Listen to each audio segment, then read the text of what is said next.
Hey everybody, Alex Kazor, SteelersDepot.com, back with another Pittsburgh Steelers tape breakdown and analysis, getting you ready for the Sunday night wildcard game between the Pittsburgh Steelers and Cleveland Browns. Two things really worry me about this Browns offense and the Steelers defense for this game. One is the obvious, the one that I'll talk about throughout the week, and I think every show and podcast and telecast you listen to will touch on is Nick Chubb and that Cleveland Browns run game, which is really strong. Obviously, the Steelers will get back T.J. Watt, Cam Hayward. That will help the run defense. But Nick Chubb stopping him, number one goal. The other goal and the focus of today's video is something less talked about, really not talked about at all. And it's been an issue the Steelers have tried to solve, and there's no easy answer. But Pittsburgh's, I think, just overall struggled with it for the last several years about defending teams that come out in heavy personnel, heavy run personnel, multiple running backs, multiple tight ends, but spread the field and empty. And how do you respond to that as a defense, and how do you match up? That was an issue in the Week 17 game last Sunday against Cleveland. And let me just start here before we get into the tape, because I have several clips to show. This might be a longer video of some stats. The Cleveland Browns threw 9 times out of empty sets on Sunday, and most of those consisted of a 12 or 13 personnel. That's two or three tight ends, but I'm also including a handful of snaps and 11 personnel too. So they threw the ball 9 times out of empty on Sunday. On those 9 attempts, Cleveland was 7-9 for 72 yards and 4 first downs. Pittsburgh on the 11 total dropbacks, because there was one sack and a couple of scrambles by Mayfield. On the 11 total dropbacks from Cleveland on those empty personnel, Pittsburgh only got pressure twice, which is 18.2%, significantly lower than their seasonal average of about 32%. Small sample size, I know, but those are just the raw numbers. So Cleveland was very good working out of empty on Sunday. And now let's go to the tape and kind of show you the struggles Pittsburgh has trying to play that chess game when teams go heavy, but yet they spread things out and they go empty. Okay, so here's the formation and personnel I'm talking about. It's a little hard to tell with the all 22 trying to identify if you guys are watching who's receivers, who's tight ends, but the Browns here are in 12 personnel. So they're in one running back, two tight end, two receiver set, but they're in empty formation. So you have a running back down here, a tight end here, that's Austin Hooper, and a tight end to the top, that's David Njoku, with receivers in the slot and to the X receiver here to the bottom of the screen. So Pittsburgh, because whenever the Browns, have their substitutions and they have their personnel, Pittsburgh's going to be in their base 3-4 defense, because you're seeing heavy run personnel. Defenses most often dictate their personnel based on what the offense is doing. So that's all well and good and expected. But now you have to try to account for, spreading the field out with your linebackers on the field without having your nickel cornerback or your best coverage guys. Your linebackers are now going to be spread out. And a couple issues here. One is what this forces Pittsburgh to do is not be able to always bring their pass rushers. So, for example, here, this is Alex Highsmith, their outside linebacker, and he's got to be displaced and walk out and split the slot receiver here and drop these guys into coverage. So that limits you as a creativity in terms of your blitzes. You can't always rush your best pass rushers and things like that. And that's where the problem begins here on this place. Let me finally get to the tape here. And so Pittsburgh here wants to be in a two high coverage. This is going to be man coverage on this play. It's a two man. But what that does, and this has been an issue Pittsburgh's faced for several years now, it forces Alex Highsmith to cover the number two receiver. In this case, that's wide receiver Jarvis Landry. So they're asking a linebacker to cover a receiver. It doesn't end well. It ends in, I think, a 14-yard gain on this play in this man coverage. And so the overall issue is linebackers getting matched up on receivers to get put to the slot or to the number three receiver role.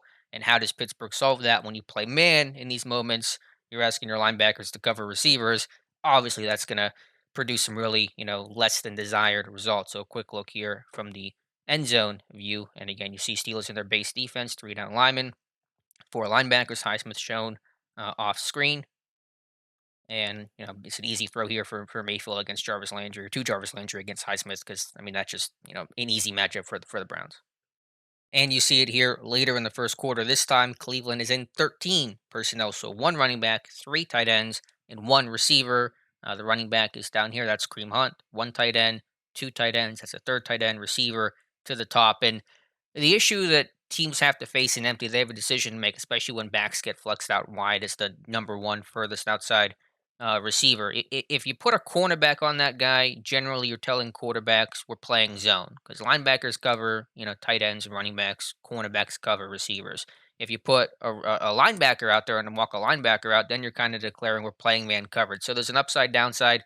Do you want to show that coverage, or do you want to try to disguise it? And maybe you're going to play man coverage in this moment instead, to try to fool the quarterback into thinking he's getting zone, but you're going to play man. In this case, Pittsburgh is running zone, and that's dictated because you're seeing the cornerback out here on the running back, so Mayfield's probably processing and assuming he's getting zone here off the snap, and that's what Pittsburgh gets on this play again out of this too high look, and the Browns run a simple slant flat combination to the bottom, and it's complete to Austin Hooper. So to go back and watch the play again, you're getting a too high look. You're getting Steelers in their base 3-4 defense against this empty set. It's tight personnel, it's three tight ends, but you're asking linebackers to work in space. And it's a simple read here for Mayfield.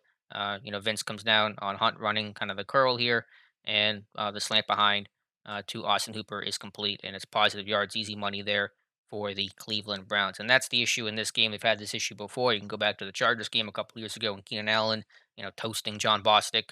Some bad memories there for sure. And this issue, while I think it's been improved overall when teams do this, gives Pittsburgh a lot of problems. Second quarter, it's a little different here. Pittsburgh decides, okay, we're getting chewed up. We're going to try to play some sub package even against heavier personnel and see if they're throwing the football. We can at least be a nickel. And that's what happens here. So Cleveland is in 12 personnel, one running back, two tight ends, and Pittsburgh is in their nickel defense with nickel cornerback Mike Hilton out there. However, the Browns continue to win the chess game here. This time they're going to motion and really just align, I should say, Jarvis Landry to that, furthest inside slot position, what we call the number three receiver. In Pittsburgh here, they're playing man coverage, and what that does, it matches up Avery Williamson on Jarvis Landry. As we showed in the first example, with Alex Highsmith in man coverage, and Highsmith's a pretty good coverage linebacker overall, you're still not going to win that matchup too often against any receiver, especially a good possession receiver like Jarvis Landry. So Pittsburgh here trying to respond, trying to do some different things with their personnel. But again, you're getting number three receivers, and essentially their number one receivers getting moved to that number three slot. When I say number one, I mean like their top guy, and that's Jarvis Landry, matched up against linebackers in man coverage. And Williamson does a decent job here. I mean, it's hard to be mad at him. He's covering a receiver, and it's another completion for Baker Mayfield and a pretty good pickup. Last point I want to make about this play before we move on to the next one is, and it's what I referenced before, defensive coordinators trying to give the quarterback one look and then show something different, on the snap of the football. And so this time a cornerback is out on running back Nick Chubb, which to Baker Mayfield or any quarterback may indicate we're going to play zone coverage because there's not a linebacker walked out on the running back. And so Pittsburgh doesn't play zone here. As I said, they play man coverage in an effort to try to confuse Mayfield and give him a potential zone cue pre-snap and a man coverage look post-snap. And there's the upside to that because the quarterback might be fooled by the coverage. The downside, though, is that again you're playing man coverage and linebackers are on receivers. So there's that risk reward of, do you want to let the quarterback basically know what coverage he has pre-snap, but put your best people on your best guys, or do you want to give him a different look, but put yourself in some less than again desired type matchups? And that's what happens here, and that's the chess game the Pittsburgh Steelers always seem to be one step behind. This is 3rd and 5, an example of the potency of the Browns' run game. Because even on 3rd and 5, you have to worry about the threat of Cleveland running the football because they're a run-first team. They got a couple really good backs in Nick Chubb and Kareem Hunt. So Pittsburgh, although this is 11 personnel, one receiver, one tight end, three receivers, they remain in their base defense in order to still try to stop the run. And maybe some of this has to do with injuries or just personnel stuff and hiding things, but I've seen this stuff enough over the years. I don't think those are really the driving factors here. And so to the play itself, 3rd and 5. This is a 14-yard completion to tight end David Njoku. And again, they're going to play zone coverage here in their base defense against 11 personnel. Because against 11, you really can't play man coverage because you're definitely putting a linebacker on a receiver, and that's going to doom yourself. So Pittsburgh's trying to play zone here, and Mayfield's able to find Njoku on this little sit-down route at the sticks for a 14-yard completion right here between the cornerback and the dropping linebacker. And again, you're dropping your guys in the coverage. You're dropping Highsmith here to try to compensate. And so you can't always rush your best guys because sometimes these linebackers have to cover backwards. Highsmith trying to disguise that, put his hand in the ground, and then drop out of it. But again, not rushing your best people. You don't have your best cover guys on the field. And I would just say overall, and maybe I'll save this more for the conclusion. I think in these moments, Pittsburgh's playing a lot of too high. That's man or zone two man or some zone coverage, some cover two. But you probably have to play some more single high in these situations because these too high looks are just kind of getting yourself killed. But Mayfield did a really good job here going empty and just picking apart man or zone on Sunday. This is the fourth quarter, about 10 minutes left. First play of the Browns drive, and this play looks very similar to the second play that we showed. And this is basically just a carbon copy of it. You're in empty personnel. You're in a three tight end set, 13 personnel, one, two, three tight ends. They're going to run slant flat combo to the boundary on this twin receiver side here. Pittsburgh, I think it's, what do you want to call this here? Maybe man coverage, or maybe some sort of communication issue with this not getting passed off correctly.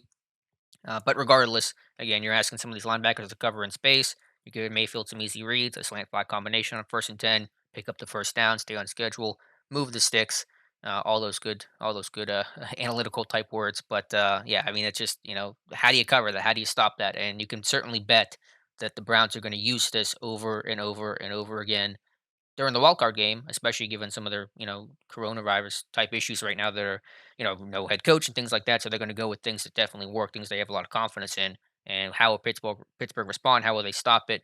Remains to be seen. Finally, one more time, you see Kareem Hunt getting walked out into empty. The Steelers here are playing zone coverage and just picked apart. Jarvis Landry lined up as the number three receiver, the furthermost inside slot receiver. Pittsburgh again playing zone coverage, playing two highs in particular. And you're asking linebackers to cover space underneath against these receivers. It is just pitch and catch from Mayfield to Landry. 7 yards on 2nd and 9 gives them a short 3rd and 2, which they converted, kept the drive alive for them. And so that is the concern, and that's been an issue for this team for a while now. And I get it's hard to face empty, and that's what makes offenses so potent. And no offenses are scoring more this year than any other year in history. And there aren't any particularly easy answers here. Unfortunately, if there was, you would just run it and it'd be fine. But there's always risk reward in the NFL. But the big concern here is multifold.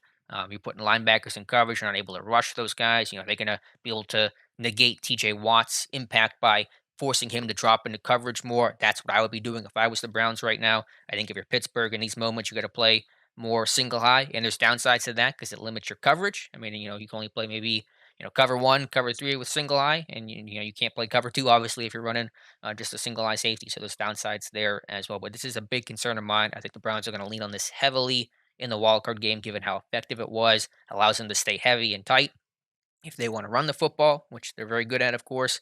If they want to spread things out, they can win there. That's probably the approach the Browns will take again, especially given their situation right now.